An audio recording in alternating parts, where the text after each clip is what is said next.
Hey there, I'm Dr. James Fetish, Clinic Director here at Village Family Clinic. Tell you a little bit about failed back surgery syndrome. It's a diagnosable medical condition. We have back surgery, and a couple years later we have some problems. I'll explain it to you and give you some treatment options there. So we got a bunch of bones or vertebrae in our back and neck, and when we bend or twist, they each need to move a little bit, right? That's how things work. And in between each one, there's a disc, and most of these surgeries are due to a disc problem. So this disc can bulge or press out, put some pressure on the nerve in there, and then a lot of times what the surgery will be is they'll actually fuse these bones together. So they might take part of that out, put some screws in there and screw that bone together so it doesn't move anymore. That's a fusion surgery.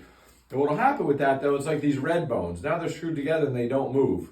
But you see what happens right next to it? Those bones have to move extra to make up that slack that these ones aren't moving properly. And then typically a little over 2 years later, we start developing a problem right next to the fusion. So it's not the surgeon did a bad job, it's not the surgery didn't work, it's that it puts extra stress on the next vertebrae and then that one starts to fail on us.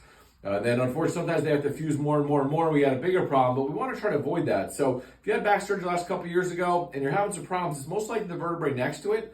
Those screws and rods are titanium, they're going to hold up, but we're starting to stress out the vertebrae above it. So one of the very few options that's safe after fusion is spinal decompression. It's an advanced form of traction where we're going to traction open or separate that vertebrae a little bit to take some pressure off that nerve.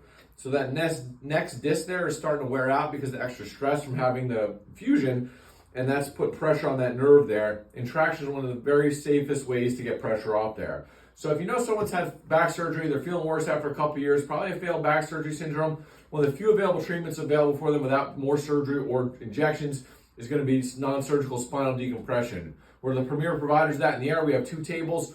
See about 40 people a day on decompression. We can help better than most. So if you're anyone who knows having problems, failed back surgery, give us a call or text at 908-813-8200.